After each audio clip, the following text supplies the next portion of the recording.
Good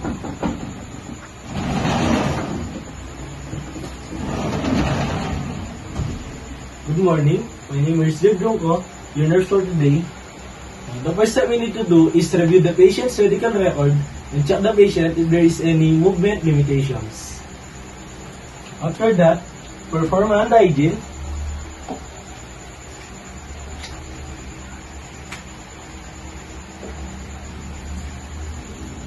Then wear gloves.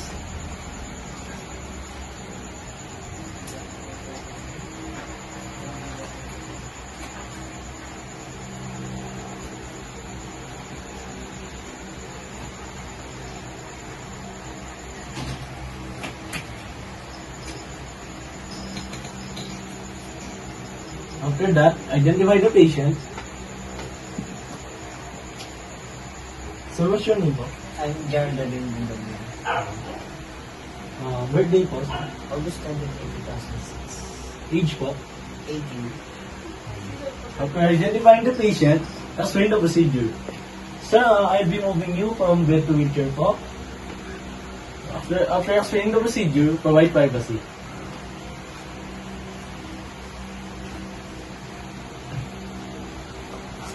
Let's assume that the bed is in the lowest position and the wheels are locked. After that, move the wheelchair near the bed.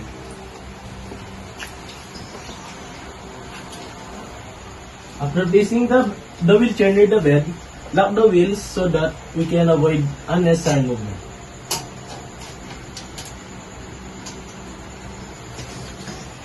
After that, remove the patient's blanket.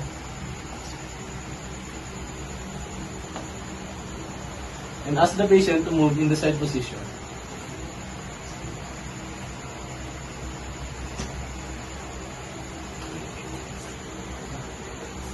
After that, after placing the patient in side position, lower the rails. Let's assume that we lower the rails. After that, ask the patient to move into sitting position. Sir. 1, 2. After that, let the patient rest first because he may feel dizzy. After that, ask the patient to lean forward and let's get the bed.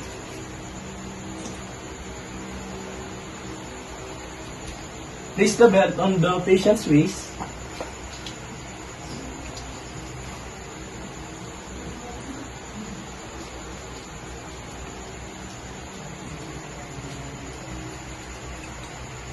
And put slippers on the patient.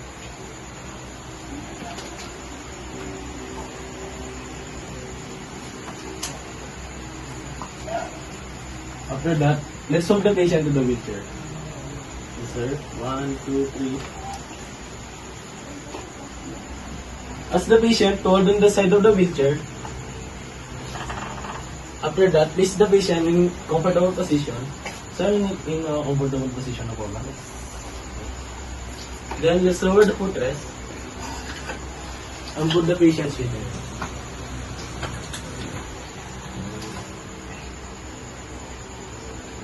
Lastly, remove the patient's belt. Sorry.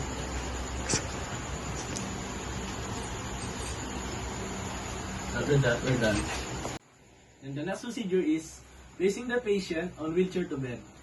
Let's assume that I already checked the patient's medical record, provided hand hygiene, wear gloves, and identified the patient, and already explained the procedure and provided privacy. After that, let's also assume that I already placed the bed in the lowest position, lock the wheels to prevent any unnecessary movement, and put the rails down. After that, let's move the patient near the bed.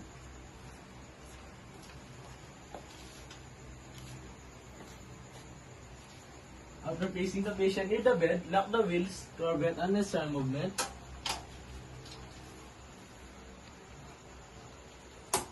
Ask the patient to put his feet down. Place the footrest up. After that, let's get the bed. After getting the belt, put the belt on the patient's waist.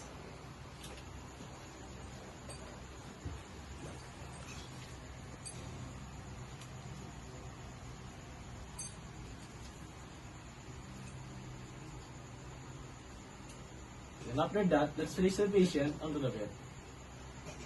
Ask the patient to lean forward. Then, 1, 2, 3. After putting the patient to the bed, ask him to lean backward. Remove the belt.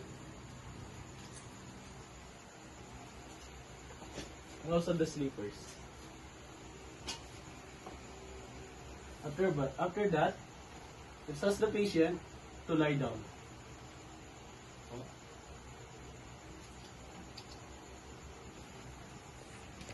Ask the patient if he's in comfortable position. Ay, comfortable position, sir. And let's put the blanket.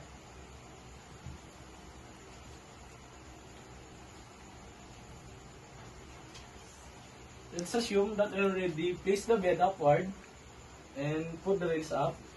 After that, let's remove the wheelchair.